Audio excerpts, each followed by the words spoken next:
G'day and welcome to episode 11 of Let's Get Fiscal, the official podcast of the Australian Employment Party. My name is Ian Dooley. I'm here again this week with Tim Jones.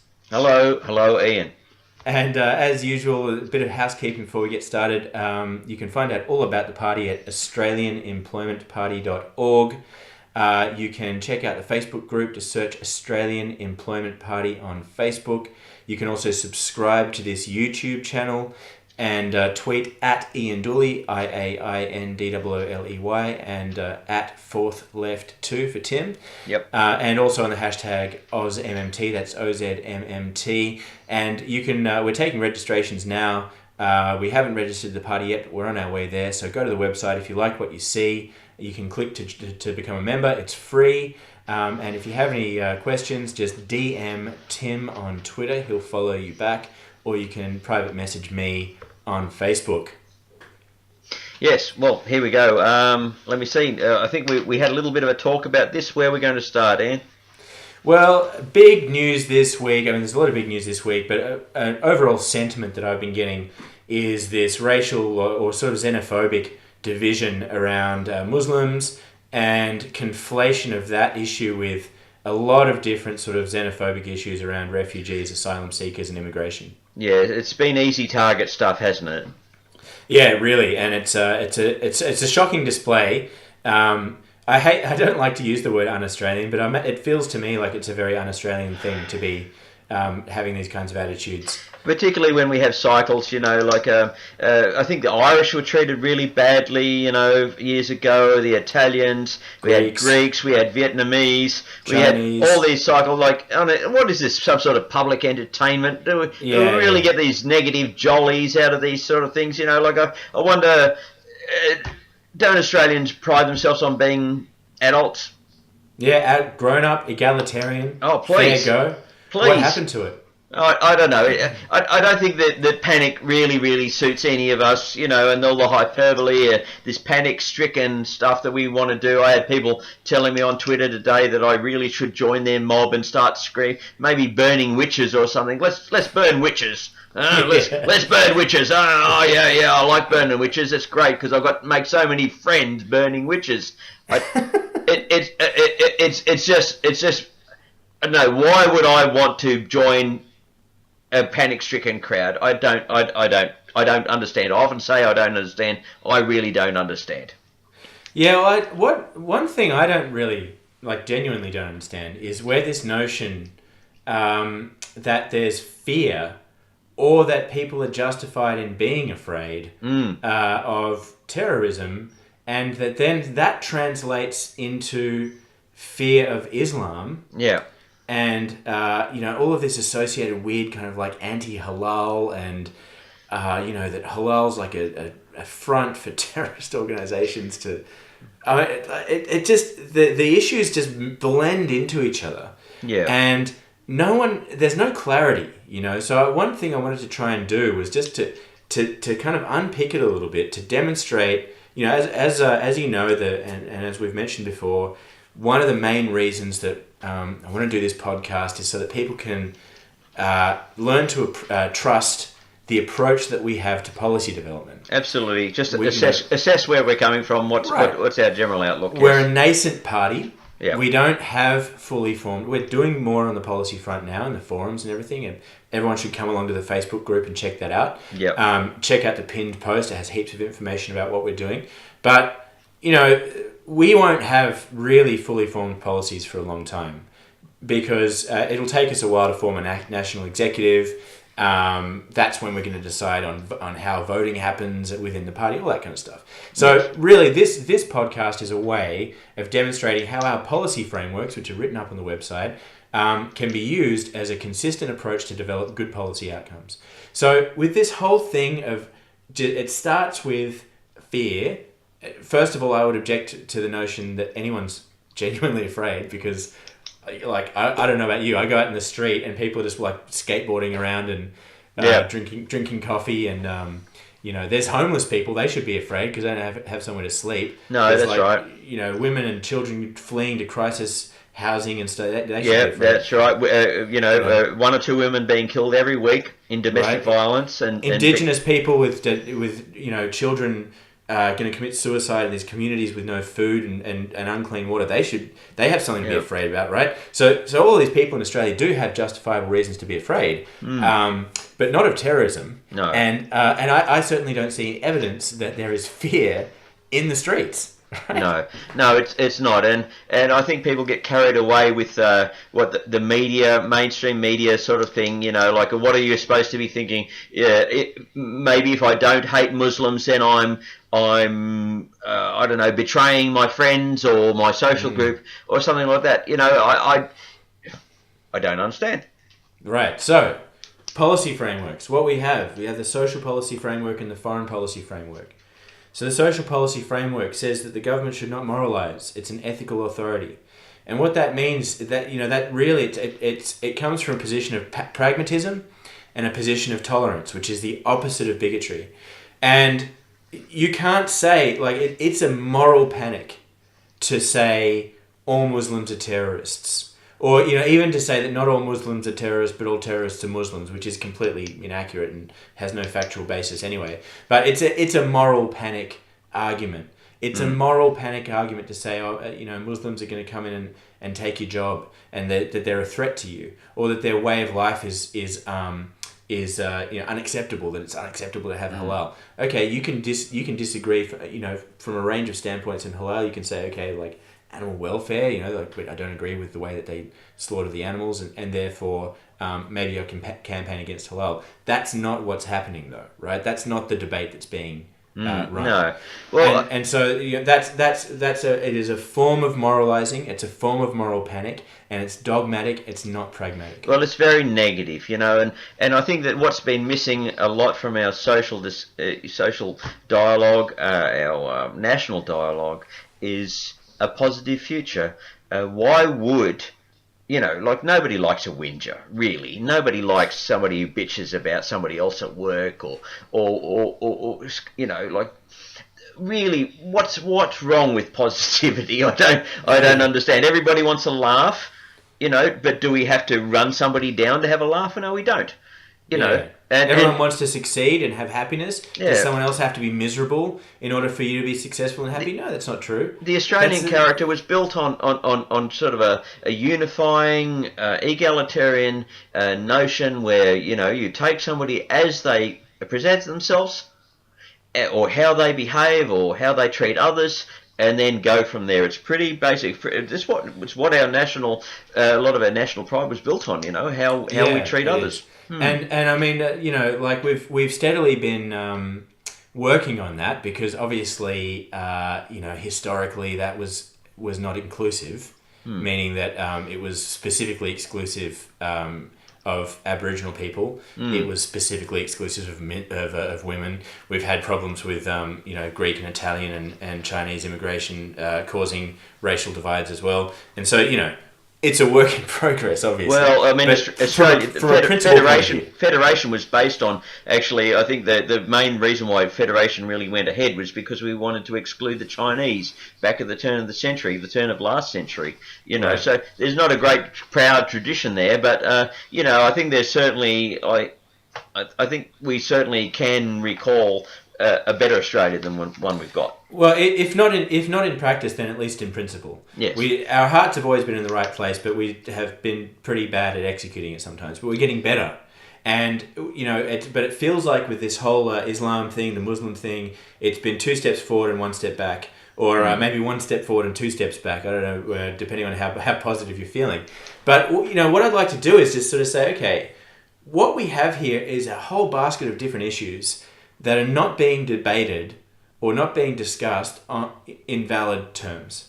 So we've got the issue of terrorism, and then that translating to fear of Islam, which doesn't have a factual basis. Then that translating to a fear of immigration, which has no causal link or factual basis. In fact, I've never heard any high-ranking non-politicized military official or security personnel say that mandatory detention, which has been enforced since 1993, or offshore detention, which is slightly more recent, actually improve security. No, that's right. That's right. So all of these issues are being discussed in this context of fear of terrorism. But then also just like thrown into the mix, people just lobbing hand grenades in there. It's like, oh, well, they're illiterate, so there'll be a burden on welfare. But then but they'll also take our jobs. It's like, take your pick, man. Are they going to blow us up, make us all unemployed, or use up welfare? Where does it come from? Well, it's all bad, and it's standard political technique to distract a population with sort of really trivial detail. So that you get the average person who's not really up with things, and they can say authoritatively that, this and this and this. Fair enough. Not everyone is au fait. No one is necessarily educated very well or up on national events. It's a lot of complexity out there, and people are frightened by it, but they do want to be able to say something really, really strongly about something, and of course the politicians give them that. Like George Christensen in the last 24 hours has panicked twice. Yeah. And he's got it wrong. He's got it wrong, and he's not the sort of person who's going to apologise, because he's desperate. He is desperate to create panic, and somehow, these are the characters that we've got in our political life. They're not mature. They're not responsible. Well, I'll tell you what they aren't. They aren't leaders. No. Because if they were leading the debate, they would say, well, hold on, let's have a discussion about terrorism. Let's have a discussion about the root causes of terrorism. Let's have a discussion about how we can deal with that threat. Now let's have a discussion about immigration. Because that's a different thing from terrorism. Now let's have a discussion about immigration, and there's two types of immigration. There's skilled migration and there's humanitarian immigration, right? Yeah. So those two are different things. So let's have those two discussions separately. Then let's have a discussion about religious diversity. Then let's have a discussion about ethics and animal welfare. Let's have these discussions. And everyone's like, oh, you can't have a discussion without it's too PC. I can't come out and say what I feel like. And it's like, no, man, you can't just say that terrorists are coming in on boats as asylum seekers, because there's no factual, causal, real link between any of these things. No. Let's have the discussions, but let's really separate them out into the issues that they actually are. Well, I hate to bring up maturity in an Australian context, but it has to exist at some time in the future. Yeah, and some goddamn leadership, right? Yeah. I feel as though Bill Shorten kind of matured as a leader. In his time at the ALP, at the head of the ALP, when he first came in, I just didn't. I think it was like a piece of cardboard, and without any personality. And I feel as though he's grown into that role and is doing okay. But there is a dearth of leadership in the political landscape in this country. I think that a lot of people feel outnumbered by the masses, the screaming masses. I honestly, one of my catchphrases is that that Australia is, and honestly, the Western political world is psychos herding zombies. And of course, everybody says, "Oh, how dare you call anyone a zombie? How dare you say that anybody is anything less than Albert Einstein?" Honestly. The world is made up of dumb people like me, and we get stupider in a pack, right? Oh, absolutely. If I was in a pack, I'd be even worse. I don't want to panic. I don't want to be seen as a panicking person. I don't want to be seen as part of a mob. I want to be thought of as an individual who isn't very bright, but is trying really hard, and that's all I am. That's what I am on this screen. And I think the Australians need to understand they don't need to be frightened of looking stupid or feeling stupid, because we all are. We're all a bit weird. We're all a bit strange. If you're not strange, then you're just faking it, And on that point, it's interesting you say that, because one of the things that I hear a lot about, on this topic of immigration, right, and on this topic is like integration and multiculturalism, is people saying, oh, the refugees that come here, they're so hardworking and they're such a contribution, as if that's required, right? Yeah. Humanitarian immigration is to get people out of desperate situations. You don't you can't justify it. You justify it by saying they're in a camp where they're dying of cholera, right? Or they're being threatened by an oppressive regime at gunpoint. That's the justification. You don't say, oh, well, we'll take them only because they're really diligent, and because everyone here in Australia, we're not perfect. What's going on? Like, as if everyone on the continent already is this shining pinnacle of virtue, and we can let them in because they're so great, Well, it's like negative unity, as I say, the valency, the positive, negative, and so on. And it really has to be said, Ian, that we have caused these refugees. We have as much caused as the anyone. chaos. The bombs, man. Yeah, why it's not mentioned in the public sphere. The fact that John Howard decided it was a great idea to go to that great big hornet's nest over there and give it a good solid whacking. And Afghanistan, right? Iraq, Afghanistan, now Syria. We're in there. Yep. Millions and millions of refugees. Pedal to the metal, right? More Syrians are refugees now than not refugees. Yep. Right, so you can't just say, oh well, you can't come here. Oh, we're full, mate. Borders closed. That's ridiculous. You can't export bombs without importing people that are displaced by those bombs, right? It's like Archimedes' bath. Yeah. So let's attack and destroy their country and then persecute them when they escape. Yeah, miserable bastards. All right then. So this is where I step in and say, what are we going to do for the last bit? Yeah. So I want to. How long do we have? What do we got? A couple of minutes, I reckon. All right. Okay. I want to have a stab at a really quick explanation, because this is an ongoing piece of research for me. When I talk to people about the fact that government can spend, without borrowing, and the ratings agencies and all this stuff, it's a modern monetary theory perspective. And you and I met with Bill Mitchell yesterday, and we had a chat about this. Yep. And the challenge for me is always when I speak to someone about this stuff, they say, "Oh no," because if they're kind of switched on and they know about economics, they say, "Oh no, the Australian Office of Financial Management, issues these treasury bonds, and then the private market buys them. And that's where the government gets its money." Yep. And it's true, right? That's the problem, is that it's true, and it's like this veil of complexity that sits on top of the ultimate simplicity of how the monetary system could work. Yeah. So it's a very convoluted the truth that dare not speak its name. It's really strange. It should be a basic fact, but everybody skips over it as if it's like an embarrassing uncle or something. Yeah, totally. The AOFM is massively the embarrassing uncle. So I spoke to Bill. He gave me a couple of references from his blog, and I went and read those, and I caught up and had a discussion with someone at the AOFM, and I've got a little explanation I want to try. So I want to road test it here. It's part of an ongoing discussion. Again, this is something we're discussing in the forum. The forum is linked. I'm going to put the link up on the website tonight. It's also linked from the pinned post in the Facebook group, so anyone can come along and sign up. Anyway, here it is. There are two ways that private market buys bonds in Australia. They're called the primary market and the secondary market. The primary market is when the Australian Office of Financial Management, under the auspices of Treasury, so it's like on behalf of the Treasury, issues these bonds, right? That's when the government wants to deficit spend, so spending beyond taxation. Sure, okay? Yep. So it issues these things, and it raises money. The private market comes out and bids for it, says we'll pay this much, and they take the best price, and then they get money in their account, which even that is a bit of a spurious terminology, but let's accept it for now. So they then spend the money into the private banking system. So let's look at what happens. They issue the bonds, money or reserves are drained from the private banking system, and then they're spent back in. So at the end of that operation, say that the Australian Office of Financial Management puts up $600 million in bonds, they sell it, they get their $600 million, and then they spend their $600 million.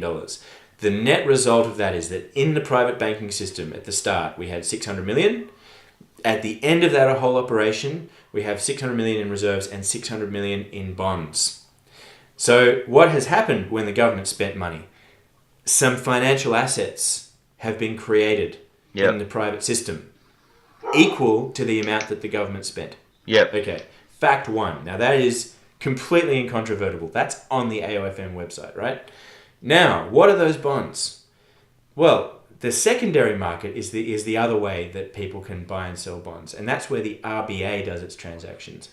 And the reason it does that is to control the amount of reserves in the banking system. Now, banks they don't have to hold reserves against money credit that they give out. They only have to hold liquid assets, and they can hold bonds. The reason for that is that the RBA has what's called a repurchase agreement, which means it will always buy the bonds, right? It will always swap bonds for cash. So, if a bank decided to take its $600 million in bonds and swapped it for some cash, because it can do that, and the RBA will do it any time, right? So bonds are basically as good as cash. Then what we end up with is 1.2 million in the banking system. So what would happen if we take away all that convoluted crap and said, okay, the government's going to spend $600 million? What would the end result would be that there would be 1.2 million in the banking system. If you started with 600 million and the government spent 600 million, you'd end up with 1.2. Yeah. So after all of this complex operations and discipline by the market and secondary operations and the repo, whatever, all that ends up is the government spends and it creates money. Yeah, well, it sounds like a shell game, doesn't it? Yeah, really. It's a little it's 3-card Monty. And it's like I use the word sophistry. I throw it around. Maybe I don't even know what it means, but it does seem like it's some sort of confabulation. It's what magicians do. They call it prestidigitation. Like it's a thing with the hands. Prestidigitation. Prestidigitation. Yeah. It's a sleight of hand. This is what magicians do. So Do you just sit around reading the dictionary every time I do this? I'm ridiculous. I've completely wasted my life, But it is. That's what magicians do with a sleight of hand. It's called prestidigitation, and this is what we're talking about in terms of how the financial system, the financial structure, how fiscal policy is dealt with. They move things around so quickly that they think that people don't notice, but people like Bill Mitchell notices, and he talked about this on Friday. He did say, look, he said to somebody in charge of saying, well, look, so there's no way that the government's not going to honour one of the checks it writes for itself. Right, yeah, the Treasury writes a check. Yeah, that's right. And then in the meantime, the account is empty. Is the RBA going to bounce that check? Of course not. That's right, and they go all coy, honestly, is everybody being played for a fool here? Well, I'll tell you what it is, and this is We've only got 1 minute. Okay, this is the reference from Bill's blog. Peter McRae, Deputy Chief Executive Officer of the AOFM in 2000, in a speech which is published on a government website. So this is not Bill's opinion. This is on the government's website. I've linked to this from the forum. Come and check it out. He says that if the government were able to raise money cheaply, meaning that the RBA gave it money directly, then it would remove important fiscal discipline. So what they're saying is that the government cannot be disciplined by democratic or parliamentary processes. The government needs to be disciplined by rich people who have money and will agree to buy these bonds. And then the government can go out to the public and say, hey, with the credit cards maxed out, fellas, but we can't spend anymore.